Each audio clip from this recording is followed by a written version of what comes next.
Hey everybody, welcome to the Lark Camp online improv class. We're going to meet here every day at 2 o'clock. Same time, same place for 1 hour, 2 to 3.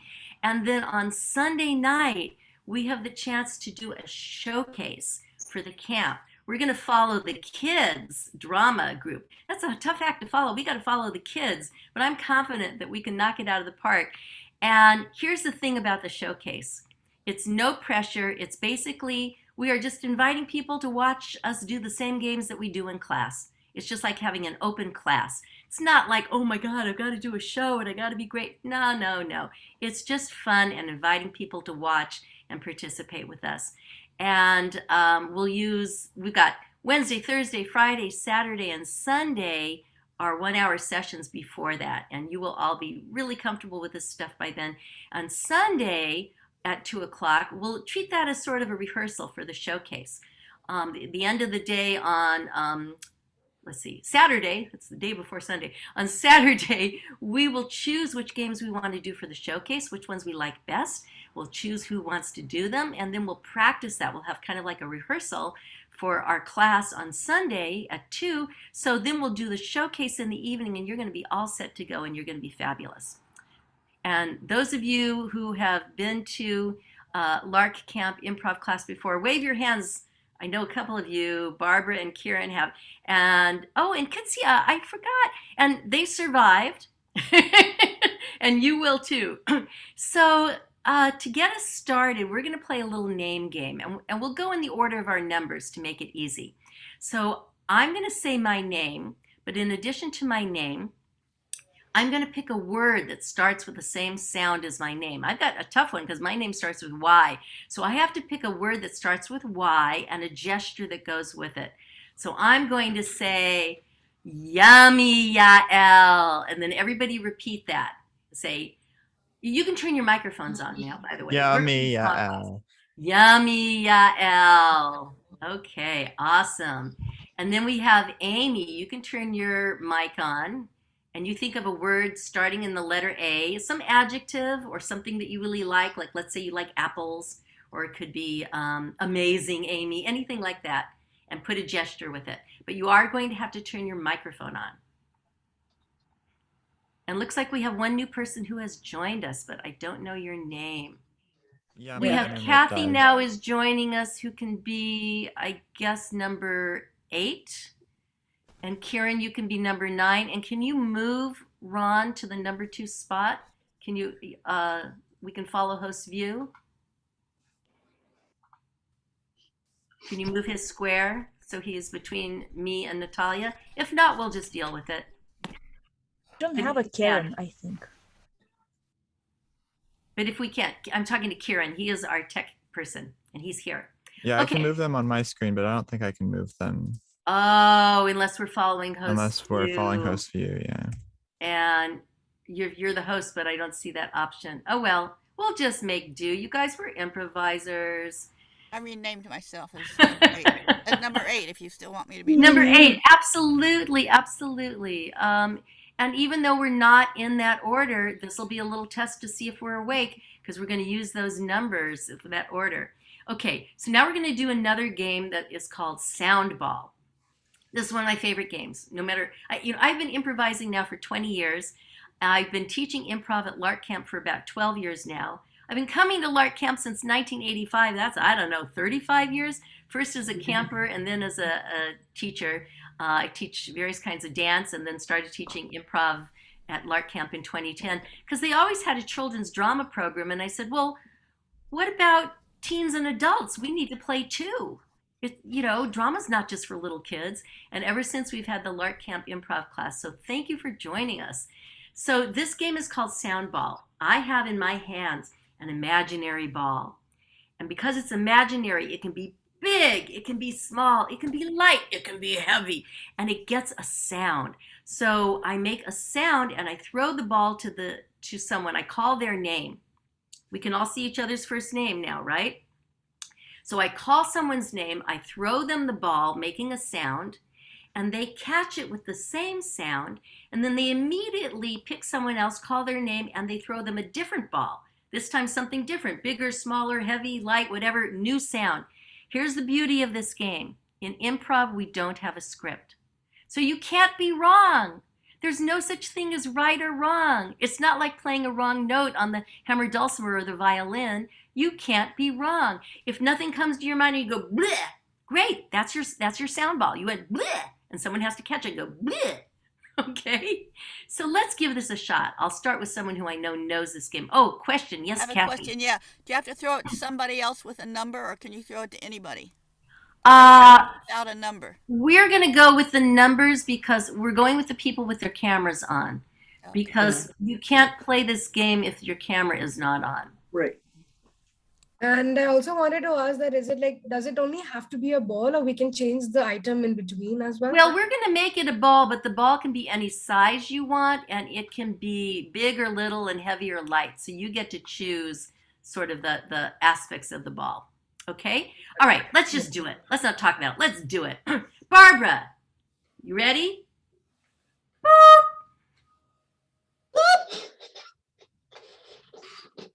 Call someone's name.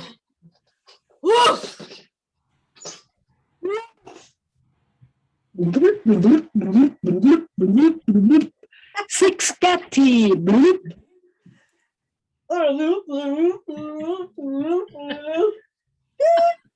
Run! Oh, oh, ouch! Ooh. Wow. Hosea, All right. Call someone's name, Ron. Oh, Hosea. That was heavy. Here you go, big heavy one, Karen. Catch it up. Ooh. Yonk. Kathy, number 8.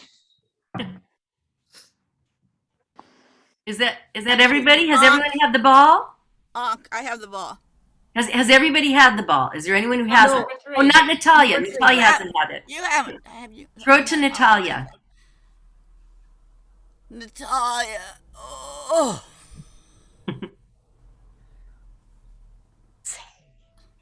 Make the sound, Natalia. Oh. Yes.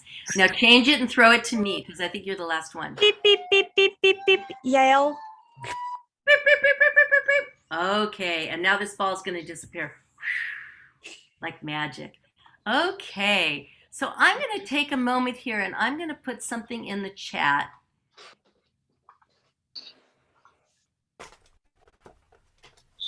Okay, can you see this where it says 5 agreements of improvisation?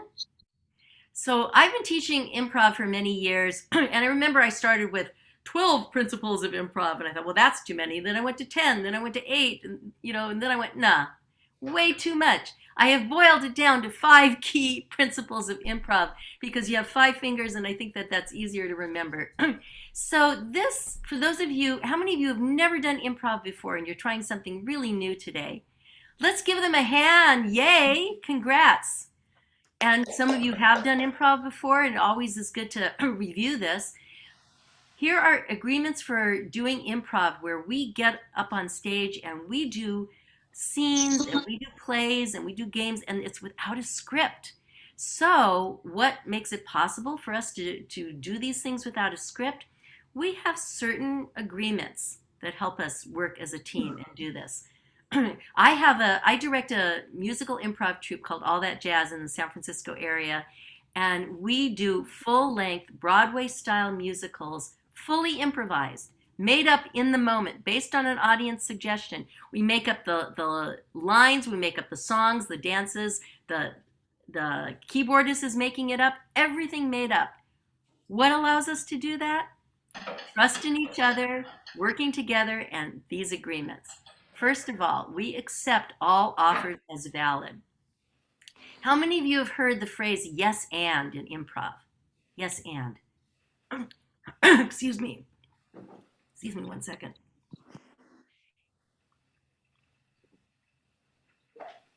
Well, that happened, so I have to go with it because I'm an improviser.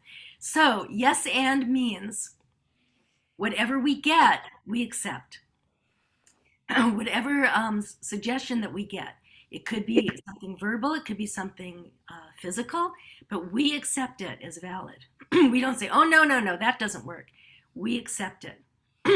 And we don't say, oh, yeah, but or we don't say no. Like if we were doing a scene, if Natalia and I were doing a scene, and she said, "Good morning, Mom," I'm not going to say, "What are you talking about? It's not morning, it's nighttime, and I'm not your mother. I'm your sister. You're doing that again. Did you take your meds?" No, we don't do that. We don't make someone wrong or crazy. If she says, "Good morning, Mom," guess what? It's morning, and I'm her mom. Hi, Bon. Welcome, Bon. Yes, and Kieran, welcome to you.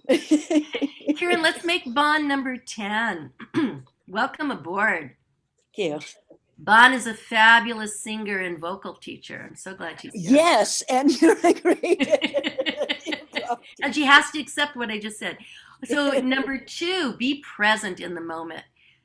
You cannot daydream when you do improv. If you're trying to multitask and do something else, it's just not possible. You got to really focus, really listen, and pay attention. And you have to have an open mind, open ears, open heart. Number 3, you have to trust each other. We are co-creating in the moment. And in improv, we always say, "I've got your back, I've got your back." We support each other.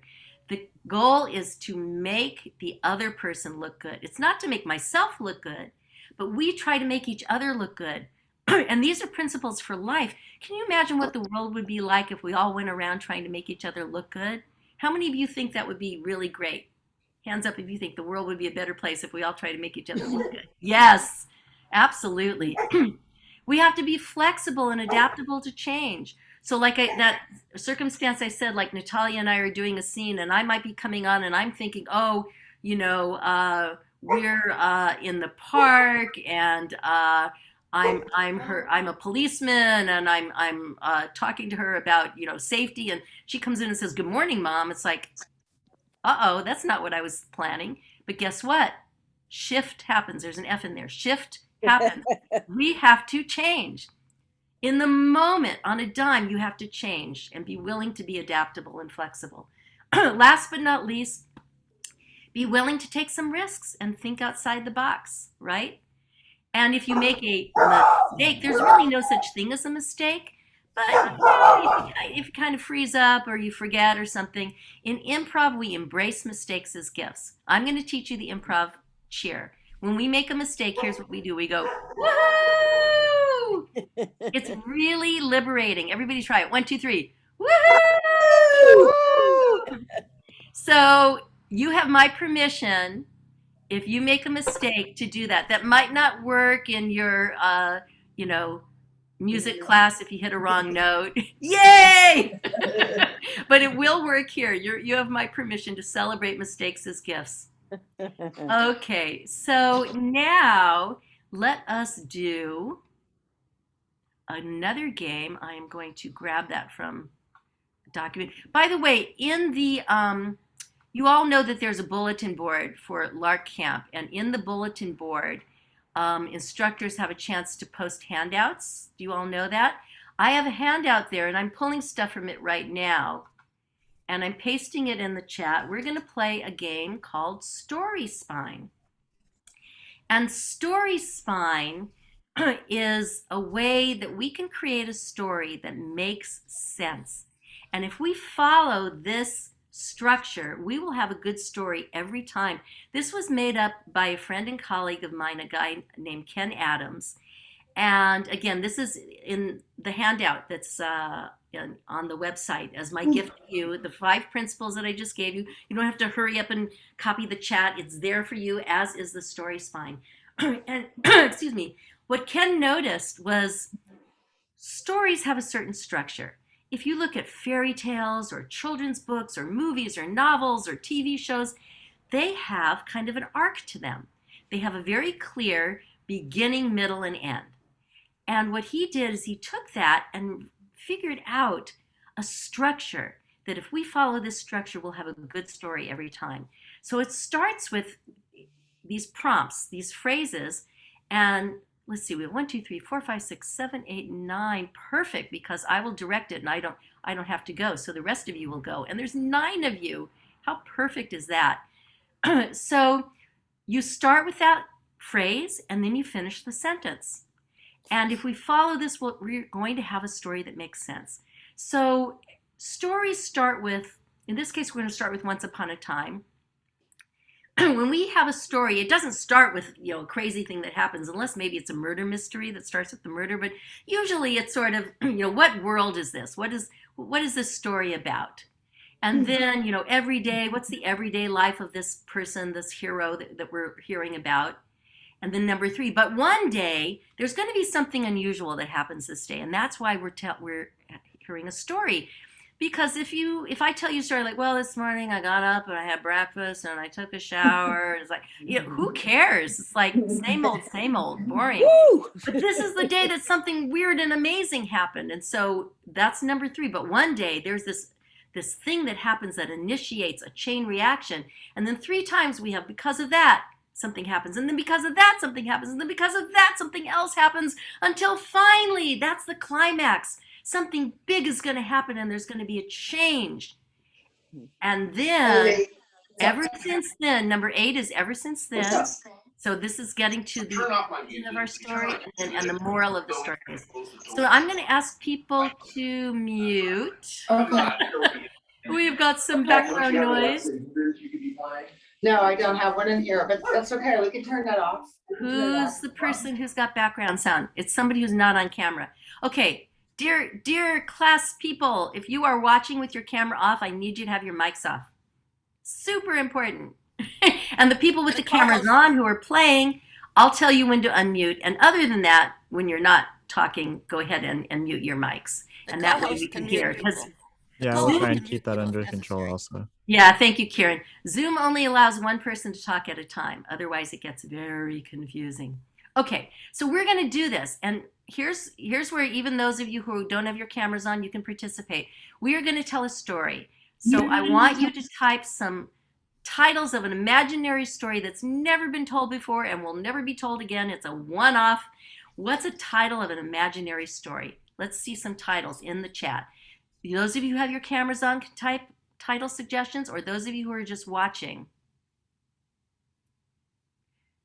So I'm waiting for some titles. Oh my goodness, Bon, you have a cast on your hand? Look at us. I just had hand surgery. Both of us. Look at that. Wow. I hope we both get better soon. Okay, I saw Walk on the Blue Moon with a Day Unfinished. That's a really long title. I think I would take the first part of that. Walk on the Blue Moon, balloons crowd the sky. Anything else? Going once, going twice? You know what? I'm going to take Balloons Crowd the Sky.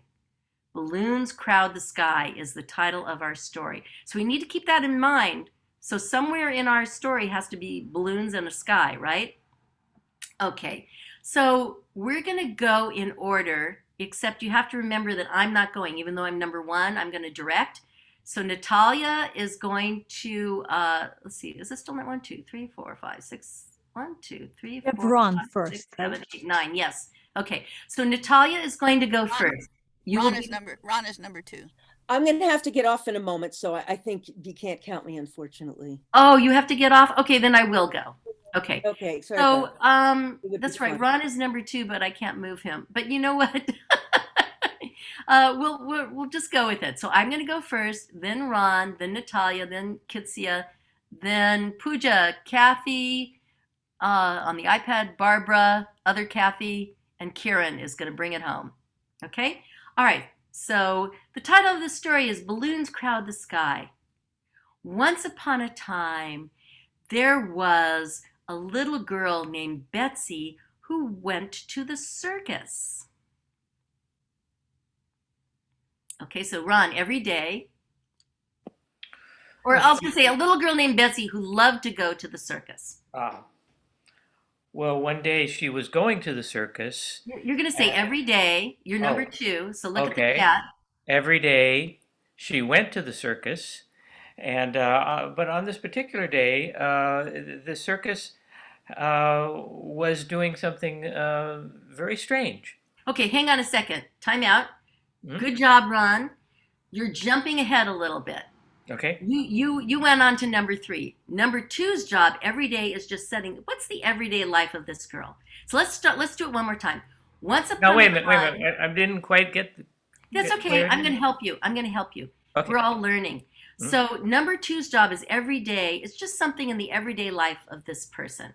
And number three gets to say that something special and different happens. So once upon a time, I'm going to change it up a little bit. Once upon a time, there was a clown named Bonzo. Okay, now you're Ron. Every day. Every day, Bonzo would get ready for his circus act by blowing up his balloons. Nice. Number three, Natalia.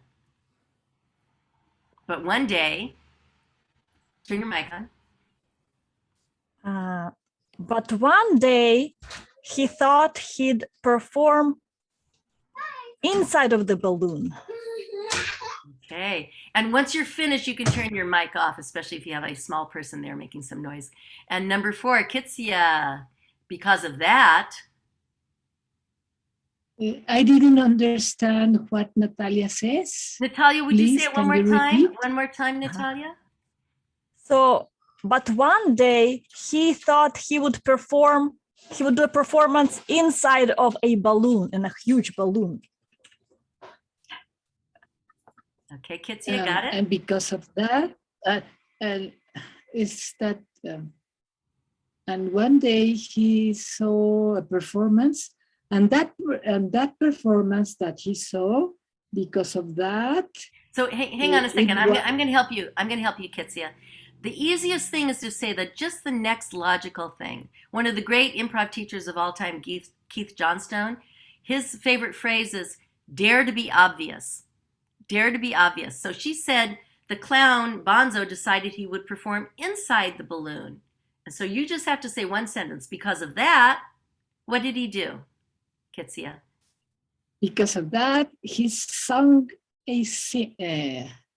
began to sing.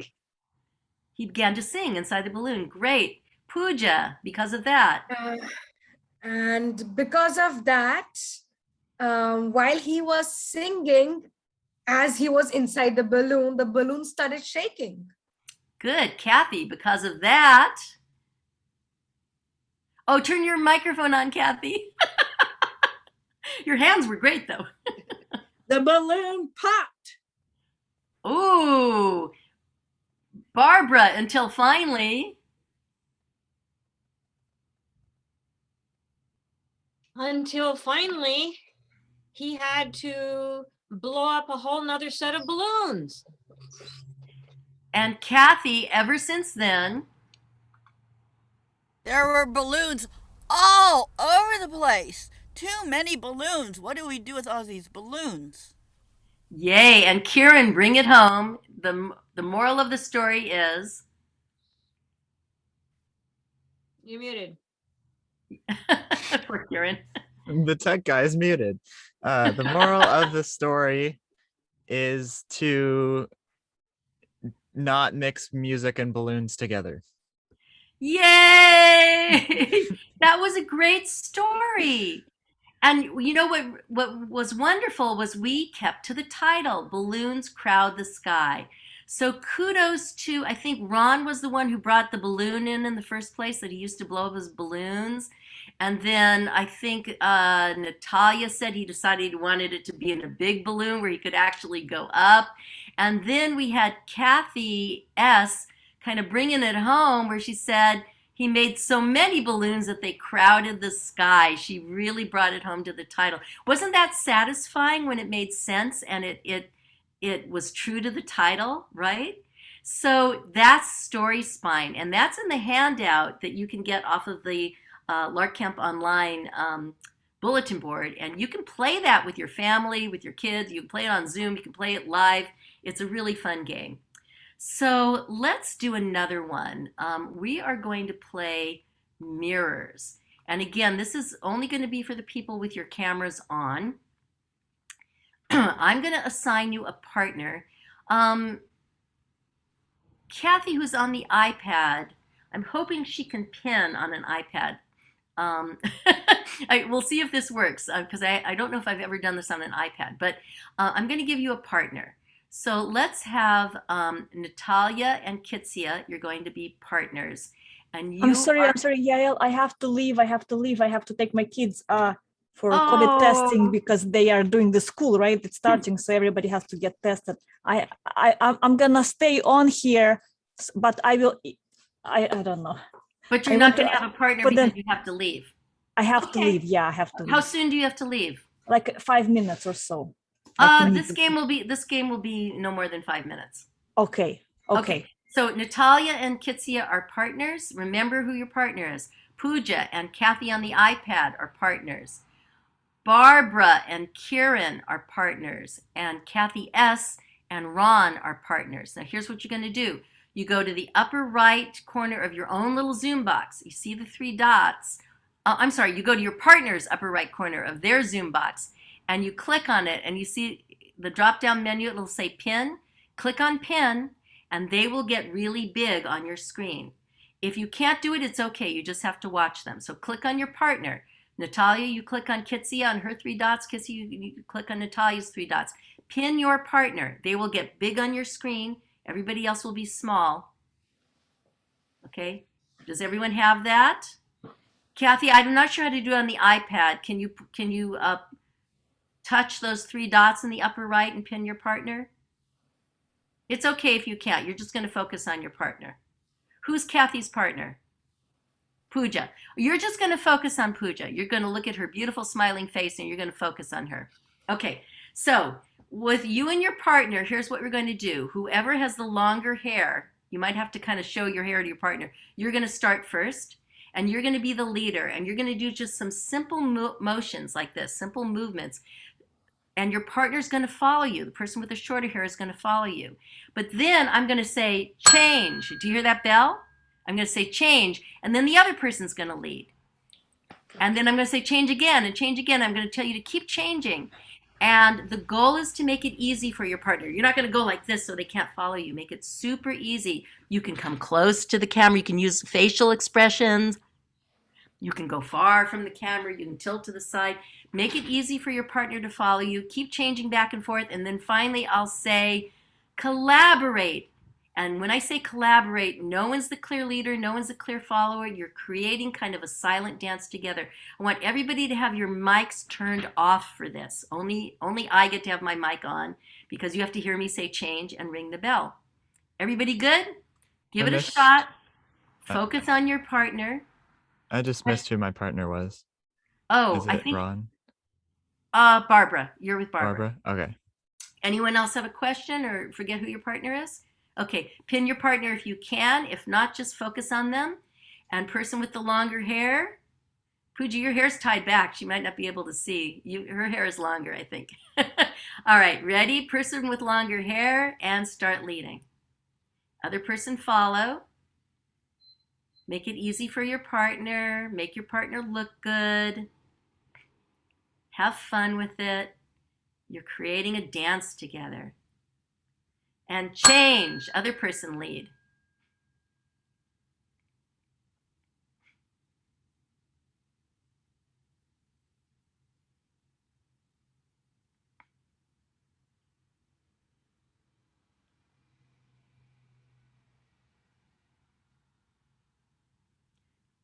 Change again. Long hair person lead.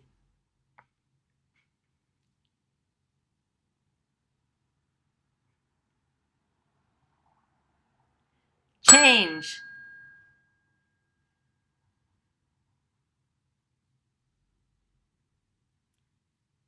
Change.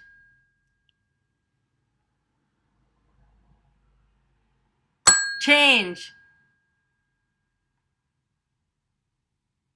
Change. Change. Change. Change. Change.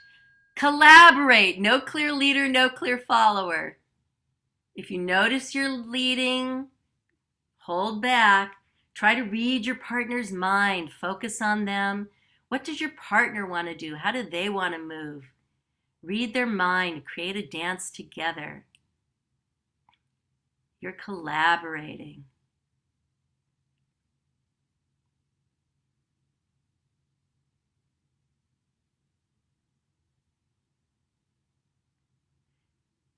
Make sure that neither person is leading, no clear leader, no clear follower. You're co-creating. Very nice.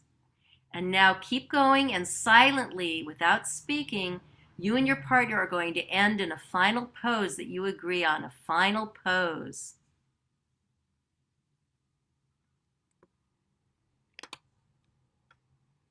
And hold that final pose.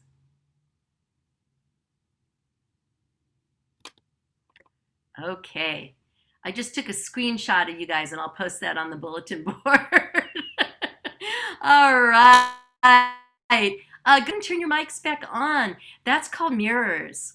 And it's a wonderful improv game. And Viola Spolin, who created that game, her phrase was, follow the follower.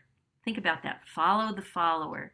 Nobody's the clear leader. You get to this kind of Zen point where you're following each other.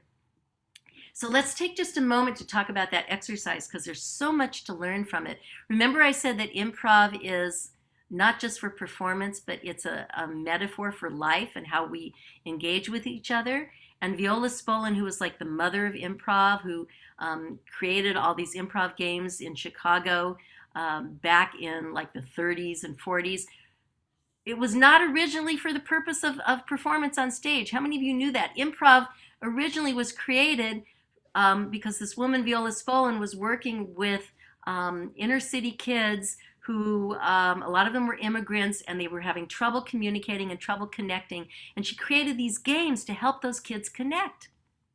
She was a drama teacher, and she also had a background in games. And her son, Paul Sills, grew up with his mother's games. He always loved them. He became an actor and a director, and he noticed that his actors were always kind of backbiting and at each other's throats. And he thought, you know, if my actors could do my mother's games, they would get along so much better. I'm going to try it. And he started using improv games in rehearsal, and it changed everything. They started working as a team and getting along and supporting each other.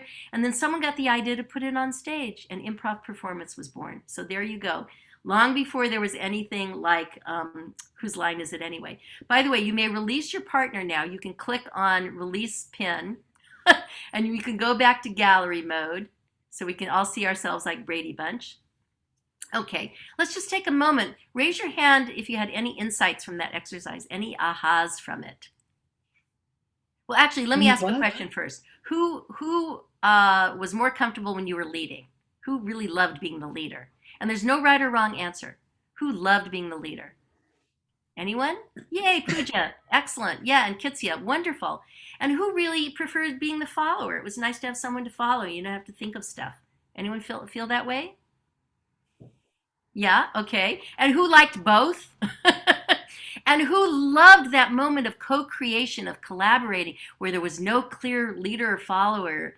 Yay. How many of you have had those moments when you're dancing or playing music where it just suddenly seems like you're just so in sync with each other? It's very much like that, isn't it? So some people love that moment, and some people hate the collaboration portion because they say, there's no clear leader or follower, I don't know what to do. So what this game does is teaches us a lot about ourselves, doesn't it?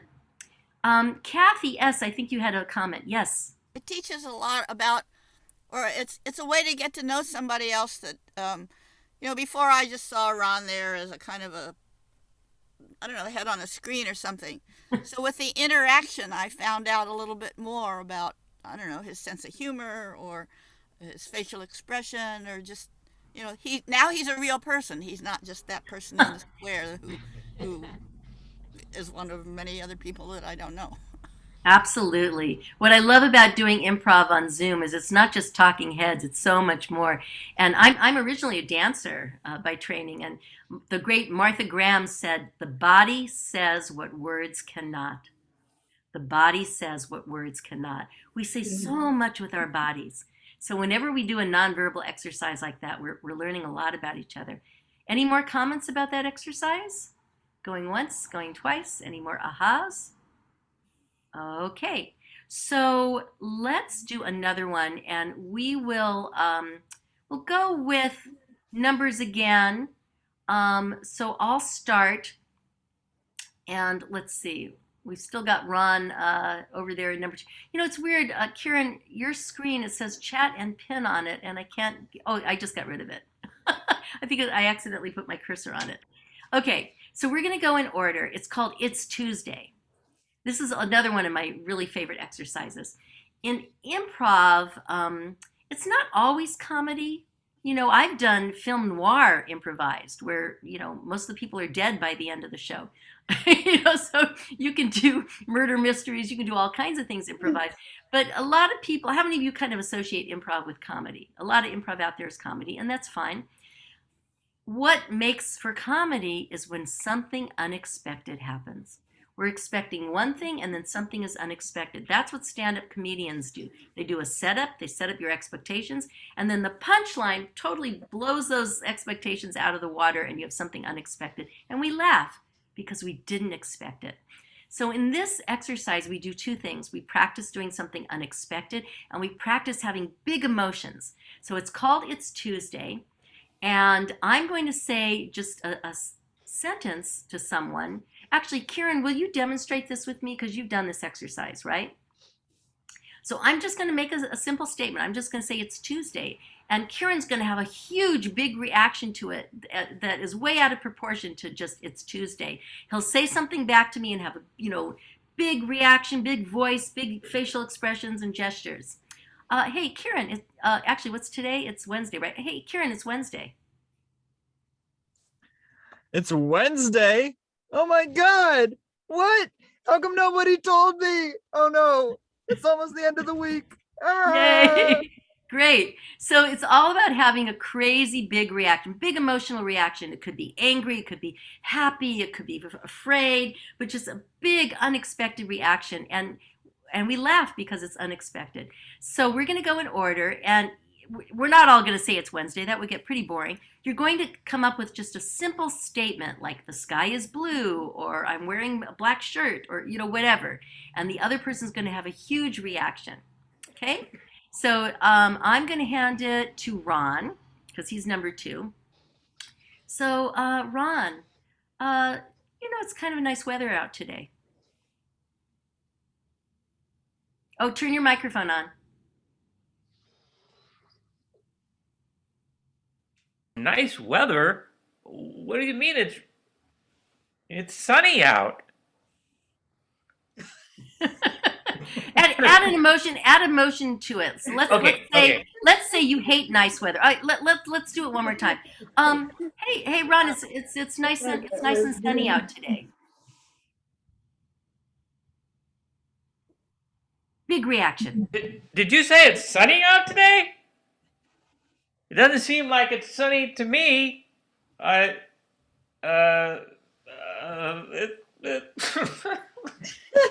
hate the sun. Yes, you finally got to it. I hate it. Yay!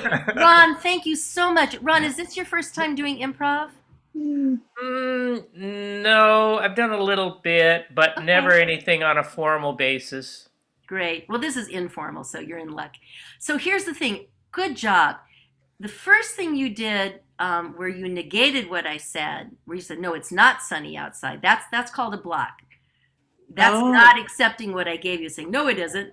We don't want to do that in improv. If I say it's sunny outside, that it is sunny outside. But the next thing you did was perfect. You said, I hate it when it's sunny outside, because we're not expecting that. Most people like it, right? So Yeah. Good job. Yay. Let's all applaud everyone because we're all learning how to do this. Now, Ron is going to go to, did we lose our number 3? Oh boy. I guess we'll go to number 4. Ron is going to make a simple sentence for Kitsia, and she's going to have a big reaction in response. Go ahead, Ron. Hey, Kitty, we're having chicken tonight. We are having chicken tonight. Oh, it will be a chicken alive or a chicken dead? Oh, no, whoa. Okay, good. Yeah. So you want to get to a really big reaction like, no, not a live chicken. Yay. Okay, so Kitsia, you're going to go to Pooja. Just a simple sentence. Anything. The sky is blue. I'm wearing a Tomorrow white sweater. I will. Uh, um, outside it's all green. It's all what? The leaves, the trees, everything is green. No? Okay. Yeah, no, that's good. When you say the simple sentence, don't put any emotion into it. Just make it something simple like, "Oh, everything's Yes, green outside," yes. because you want to have But contrast. You're saying just outside, something very matter of yes, fact, and then she's going to have a big reaction. So try it one more time, Kitsia. okay. Outside, all the trees are green. Great. Okay, Pooja, big reaction. Oh yes, it is, and it's so gorgeous. But nah, it's like kind of boring for me. I like multicolors. Okay. Woohoo! All right. Pooja, a simple sentence, matter of fact sentence for Kathy. Do you know coffee has different colors? Kathy, iPad, you're up.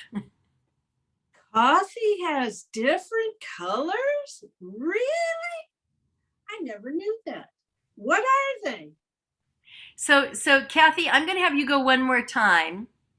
Try to have an emotional reaction that's unusual. If she says coffee has different colors, what would be a weird emotional reaction? Like maybe getting angry or frightened or something odd. One more time. Give her the line one more time, Pooja. Coffee has different colors. Good. And Kathy, big. I'm not going to drink it anymore. Yay! See, that was funny because we didn't expect it. Very nice. Okay, Kathy, you're going to give a simple statement to Barbara. Barbara, it's so foggy here. Foggy, I love it when it's foggy. It's so Nice. romantic. Nice, Barbara. Okay, a simple statement for the other Kathy.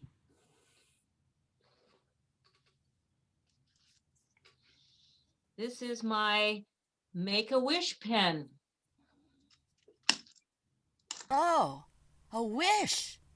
How many wishes do you have? Wait a minute, Kathy, big reaction. Big, crazy reaction. Something that we would not expect.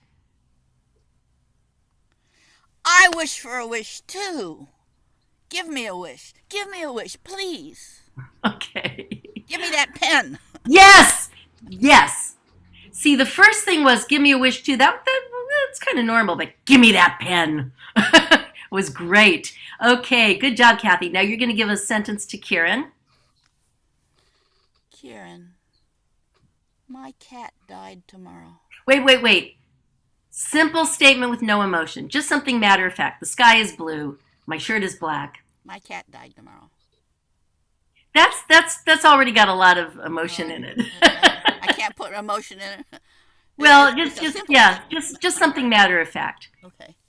The light bulb went out. Good. The light bulb went out.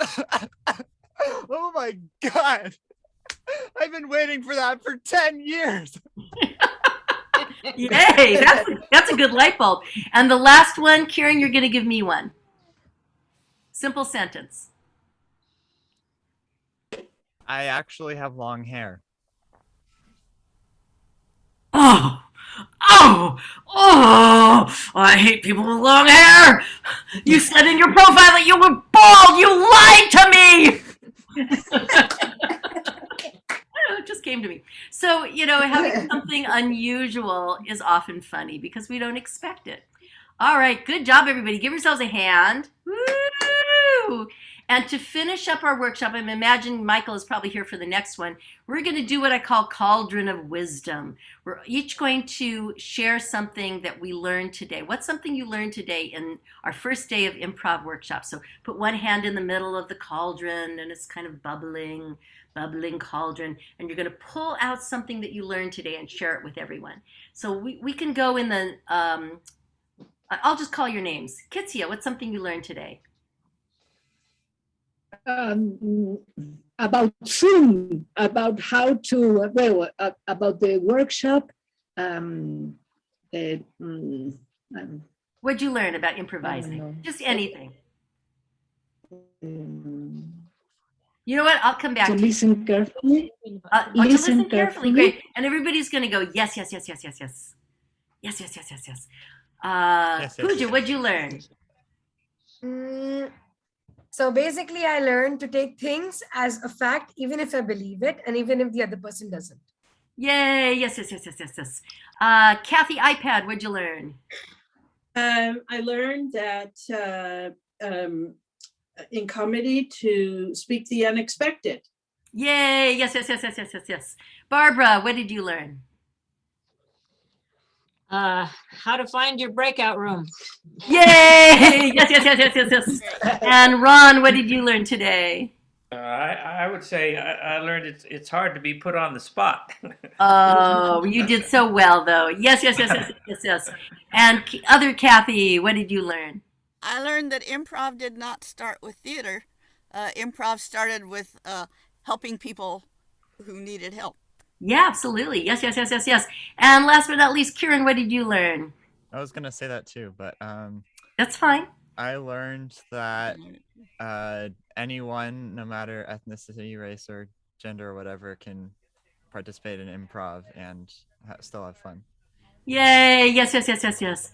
So to finish our class, we're going to do one final thing, which is we all say yes and. I like to do this yes and cheer, and then I'll take a screenshot, and we go yes, like we're bringing it in, and then we go and towards the camera. So let's all give that a try. It's a really fun way to end class.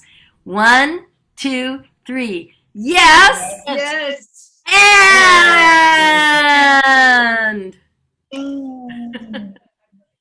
All right. Thank you so much. We're going to do this every day of Lark Camp through Sunday.